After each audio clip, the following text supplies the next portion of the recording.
Hello my dear students, आज करेंगे हम क्लास 9 की विज्ञान की वर्कशीट नंबर 27। बच्चों, आज हमारी डेट है 10। विद्यार्थी के नाम में आप अपना नाम लिख देंगे और कक्षा अध्यापक के नाम में आप अपने टीचर का। ठीक है बच्चों, आज का हमारा टॉपिक है उत्तक, विभज्योतक, उतक। ठीक है बच्चों, आज हम पढ़ने वाले हैं उत्तकों के बारे में। ठीक है, तो पढ़ते हैं बच्चों। जिज्ञासा दीदी, हमारी कोशिकाएं शरीर में किस प्रकार कार्य करती हैं और क्या पादपों की कोशिकाएं भी हमारे शरीर की कोशिकाओं की तरह ही कार्य करती हैं?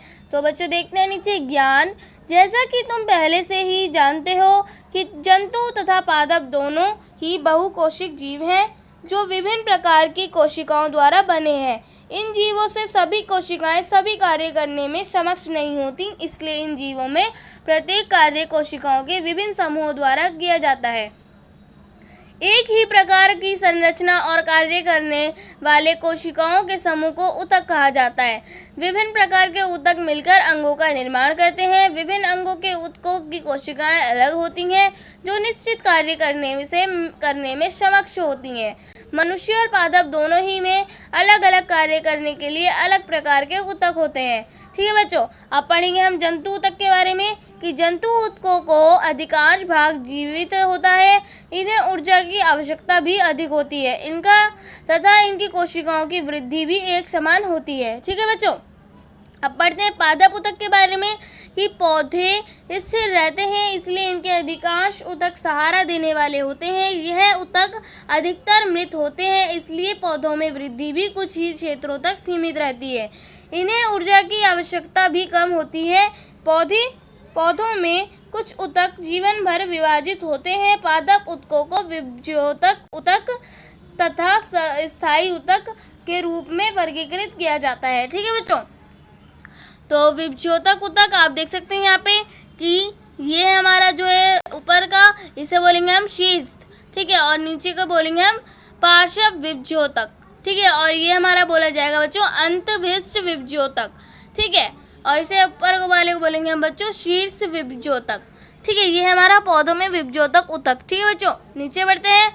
पौधों की वृद्धि कुछ निश्चित भागों से ही होती है। ऐसा विभाजित दो होने वाले उतकों के कारण होता है। इस प्रकार के उतकों को विभज्योतक उतक कहते हैं। यह 3 प्रकार के होते हैं: शीर्ष विभज्योतक, अंतविष्ट विभज्योतक, पार्श्व विभज्योतक। ठीक है बच्चों, सबसे पहले पढ़ते हैं हम शीर्ष विभज्योतक। यह पौधे के जड़ एवं तनों के वृद्धि वाले भाग में विद्यमान होता है। यह पादपों की लंबाई में वृद्धि करता है। ठीक है बच्चों, और अब पढ़ते हैं अंतविष्ट विभज्योतक के बारे में बच्चों। तो ये क्या है? यह पत्तियों के आधार या टहनी के पर्व के दोनों ओर उपस्थित होते हैं। ठीक है, और फिर आगे नीचे देखते हैं बच्चों पार्श्व विभज्योतक। ये क्या है कि तने की परिधि अथवा मूल में वृद्धि पार्श्व विभज्योतक उतक के कारण होते हैं। ठीक है बच्चों, अब विभज्योतक उतक के गुण देख लेते हैं। पहला क्या है कि इन उतकों की कोशिकाएं निरंतर विभाजित होती रहती हैं। सेकंड पॉइंट है कि इनके पास बहुत अधिक कोशिका द्रव्य, पतली कोशिका भित्ति और स्पष्ट केंद्र होते हैं और इनमें रसधानियां नहीं होती। ठीक है बच्चों, अब हमें यहाँ पे 4 क्वेश्चन दे रखे हैं बच्चों, अब वो देख लेते हैं। तो हमारा फर्स्ट क्वेश्चन क्या है बच्चों कि उतक क्या है? तो आप इसको उत्तर लिखेंगे एक ही प्रकार की संरचना और कार्य करने वाले कोशिकाओं के समूह को उतक कहा जाता है। सेकंड क्वेश्चन है बच्चों हमारा पादप तथा जंतु उतकों में कोई 2 अंतर लिखिए। तो आप इसका उत्तर लिखेंगे जंतु उतक। इसके अधिकांश भाग जीवित होते हैं, इन्हें ऊर्जा की अधिक आवश्यकता होती है। पादप उतक, इनके अधिकांश भाग मृत होते हैं, इन्हें ऊर्जा की कम आवश्यकता होती है। ठीक है बच्चों, हमारा थर्ड क्वेश्चन क्या है कि विभज्योतक उतक के प्रकार तथा पौधों में उनकी स्थिति दर्शाइए। तो आप इसका उत्तर लिखेंगे विभज्योतक उतक 3 प्रकार के होते हैं। पहला शीर्ष विभज्योतक, यह पौधों की जड़ एवं तने के वृद्धि वाले भाग में होते हैं। और दूसरा अंतविष्ट विभज्योतक, यह पत्तियों के आधार या टहनी के पर्व के दोनों ओर उपस्थित होते हैं। फिर आप लिखेंगे थर्ड पार्श्व विभज्योतक, ये इनके कारण तने की परिधि अथवा मूल में वृद्धि होती है।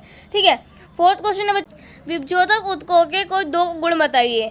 तो आप इसका उत्तर लिखेंगे विभज्योतक उतकों के 2 गुण निम्नलिखित है। पहला,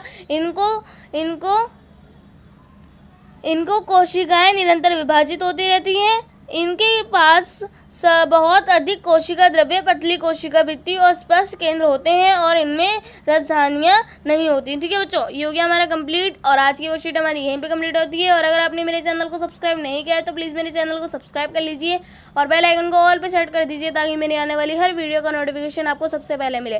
ठीक है बच्चों, तो मिलते हैं नेक्स्ट वीडियो में, तब तक के लिए टेक केयर, गुड बाय।